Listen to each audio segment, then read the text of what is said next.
Le goût d'entreprendre, Doris Pradal. Merci d'être avec nous sur Radio Présence. Hélène Vier, l'invitée du goût d'entreprendre. Les jardins d'Hélène, c'est vous. Présidente du réseau Femmes d'entreprise, c'est vous également.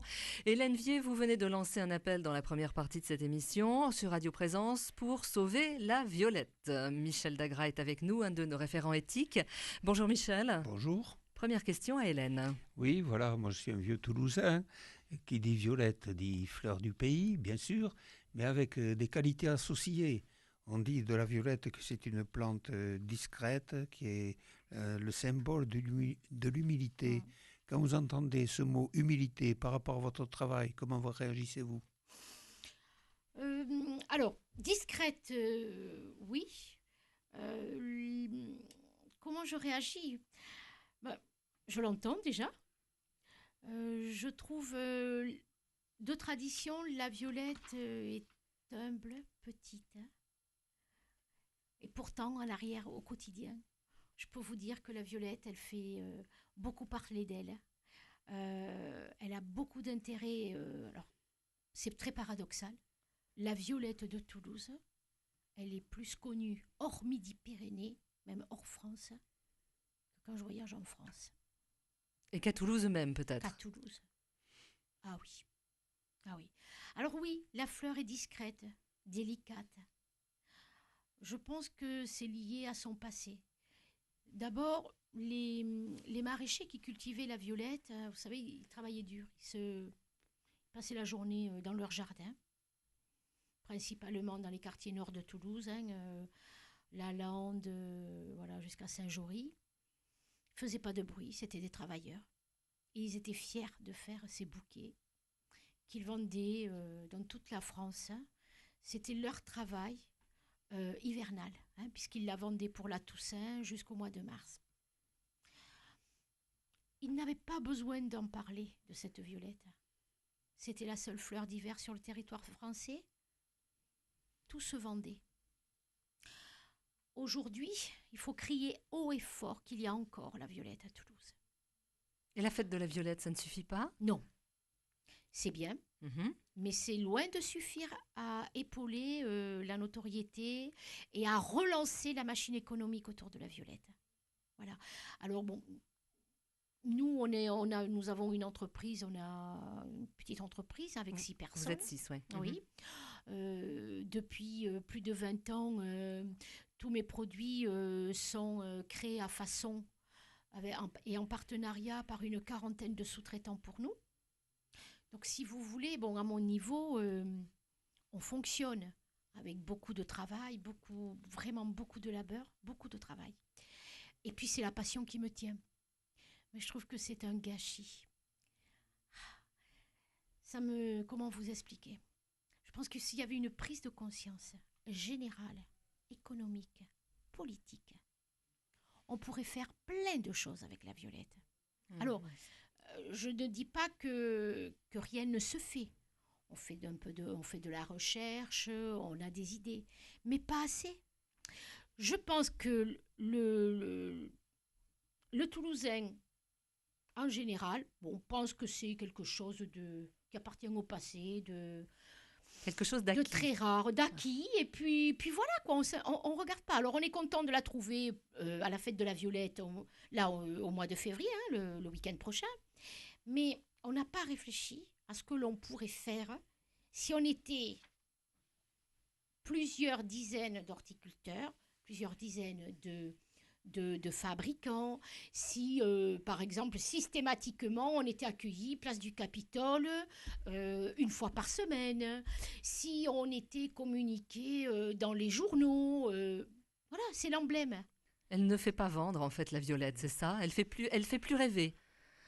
Mais je pense qu'il passe à côté de quelque chose. Michel ? Oui, voyons, cette humilité me tournicote quand même encore, mais vous parlez, il y a deux possibilités en fait pour relancer la violette. Quelque chose d'assez visible, important, de grande surface avec la culture des pieds de violette. Là, bon, ça marche, mais dans l'état actuel des choses, on resterait à la fois dans l'humilité et on ferait partir c'est ma réflexion, hein, on ferait partir une autre valeur qui est celle de la solidarité si des Toulousains ou d'autres acceptaient dans leur petit jardin de quelques pieds de violettes, insuffisant pour faire assurer une production commerciale désirable ou autre, mais si ces gens se fédéraient, faisaient comme une coopérative, à ce moment-là, la production pourrait se relancer avec l'amour des Toulousains qui, quand même, ont le cœur qui penche du côté de cette violette. Et il faudrait créer une espèce de Violetton. FCV, une fédération des cultivateurs de violettes. Waouh, super. Voilà. Oui, je pense qu'il faut montrer que la violette, c'est l'affaire de tous. Ça, et là, ça serait l'affaire de tous. Là, c'est une... Alors, vous savez que les années fastes de la violette... on va dire l'entre-deux-guerres, enfin 1900, avant la Première Guerre, et puis entre les deux guerres, 1900, les années 20 on va dire même jusqu'aux années 60. C'était une époque fabuleuse pour les producteurs de violettes parce qu'ils s'étaient fédérés dans une coopérative de production de violettes. Alors là, ils apportaient tous les matins d'hiver leur production. Mais dans votre projet, ce qui est intéressant, c'est que c'est au niveau de la production qu'on se fédère. Voilà. Ça, c'est une idée géniale.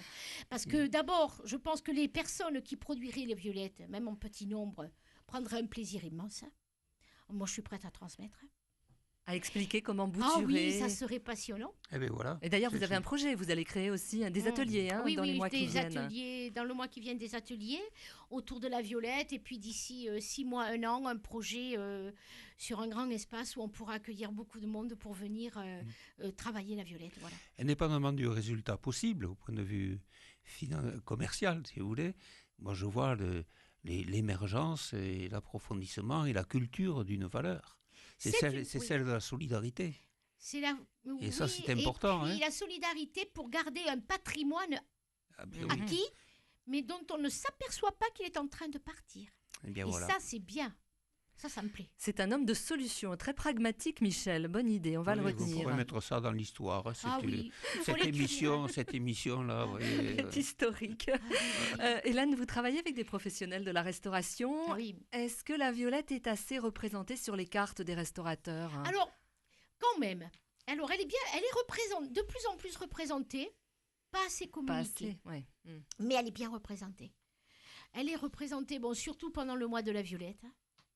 Et joue le jeu. Ah oui, vraiment. Il y a des restaurants, toutes catégories, qui font des cocktails. Il y en a qui font des repas entiers. Donc, par exemple, tout le mois de février, si vous allez au restaurant La Ripaille rue Bayard, vous avez midi et soir un repas à base de violettes. Le 18 février, le restaurant Le Gentiane, aussi à Pinsaguel, fait un dîner violette. Le 26 février, comme chaque année, on fait un grand dîner chez Thierry Merville, à Castanet. Et puis, c'est vrai que des restaurateurs, de plus en plus, viennent acheter les violettes cristallisées, le sucre, la moutarde. Là aussi, il y a une piste intéressante. Oui, il y a une piste.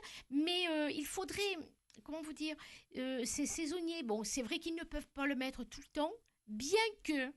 J'insiste, les visiteurs, les touristes réclament les lieux où aller manger de la violette. Donc, je pense qu'il faut encore forcer de ce côté. Encore une fois, cette image-là, cette image de la violette. C'est une image, on vous accueille avec la violette. À l'international. À l'international. Ben oui, une image d'une ville, c'est le tourisme. Le tourisme, c'est fabuleux. Qui peut le véhiculer? Donc, il faut... Voilà, on est fiers de porter ces valeurs. On est fiers de faire voyager la violette et Toulouse. Vous êtes femme chef d'entreprise également, Hélène. Oui. La FCE, ça vous parle, la oui. Fédération des chefs d'entreprise, donc en Haute-Garonne, avec le côté donc local. Oui. Vous aidez les femmes à créer leur entreprise. À soutenir leurs entreprises, à soutenir le long de la vie de l'entreprise. C'est-à-dire, on fait des réunions mensuelles avec des sujets d'entreprise. Des sujets et des intervenants dont toute seule dans une entreprise on ne pourrait pas faire appel, voilà. Puis solidarité entre nous femmes chefs d'entreprise. Alors c'est une association nationale qui est créée depuis 70 ans. Ça a été la première association de femmes chefs d'entreprise. Femmes chefs d'entreprise. Oui, FCE, qui a été créée en 1945. par une veuve de guerre qui se retrouvait avec l'entreprise de sidérurgie de son mari. Elle s'est trouvée isolée et elle a dit on va faire une association. Ça a été Madame Foignant, première femme élue au bureau de la Chambre de commerce de Paris. Pionnière, qui a ouvert la voie pour que les femmes aient l'autorisation de créer sans l'aval de leur mari. Il fallait avoir l'autorisation. C'est une révolution. Voilà. Alors, notre but, c'est d'avoir des mandats économiques et sociaux pour refléter la parité dans le monde économique. Vous savez qu'il y a la loi de la parité. Alors, il n'est pas question d'arriver absolument à 50% pour faire le 50%.